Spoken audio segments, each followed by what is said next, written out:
पूरे भारत में कहीं भी कभी भी सबसे कम किराए पर बुक करें वन वे टैक्सी rahultravels.com पर।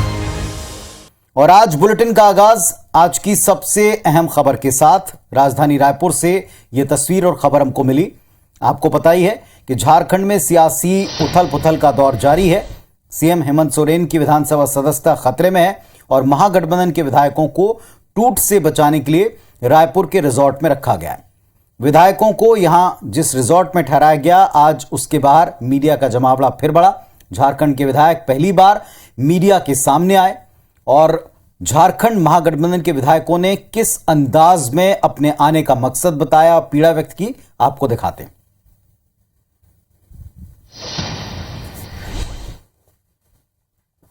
पूरे देश में लगातार यह प्रयास हो रहा है कि जो बहुमत झारखंड में 50 से ऊपर की संख्या में हम सारे विधायक हैं, उसके बावजूद हमें अस्थिर करने का जो प्रयास हो रहा है, ये बहुत शर्मनाक है। हम अपने सक्षम हैं, एमएलए हैं हम लोग, तो निश्चित रूप से अपने खर्चे पर सब यहाँ पर सुरक्षित होने के लिए, सुरक्षित रहने के लिए, एकजुटता के लिए हम लोग यहाँ पर खड़े हुए हैं।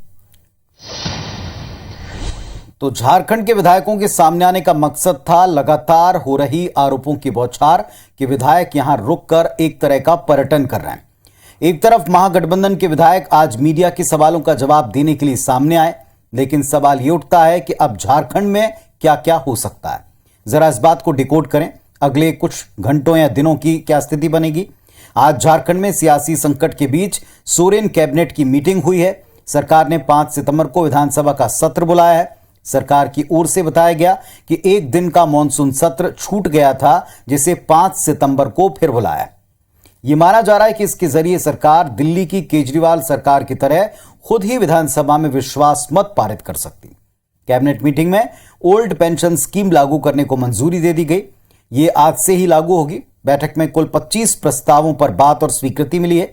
इसके पहले यूपीए प्रतिनिधिमंडल ने राज्यपाल रमेश बैस से मुलाकात की। प्रतिनिधिमंडल ने राज्यपाल को एक ज्ञापन देकर सीएम हेमंत सोरेन की विधायकी पर स्थिति स्पष्ट करने की मांग की है। ज्ञापन में महागठबंधन ने अपने एकजुट होने का दावा भी किया है। सौंपे गए इस ज्ञापन में मुख्यमंत्री की विधायकी रद्द होने की खबरों से पैदा हुई भ्रम की स्थिति पर चिंता जताई गई और यह कहा गया कि जल्द से जल्द इस बात को स्पष्ट हो जाना चाहिए। इस तरह के भ्रम से सरकार को आप अस्थिर करने का एक प्रयास देख सकते हैं, मान सकते हैं इसे। गवर्नर ऑफिस के आधे अधूरे इस लीक से बड़ा कंफ्यूजन पैदा हो गया, जो कि पूरे प्रशासन पर बल्कि राज्य सरकार की छवि पर भी एक असर डाल रहा है। अब क्या इस ज्ञापन का असर होगा? क्या इस ज्ञापन के बाद में स्थितियां स्पष्ट हो पाएंगी? यह भी देखना होगा। लेकिन दिन भर कयासों, सवालों और आरोपों के बाद शाम को आते आते तक विधायकों ने जिस अंदाज में अपनी बात रखी, लगता है कि स्थिति जल्दी स्पष्ट करने को लेकर विधायक भी आतुर हैं।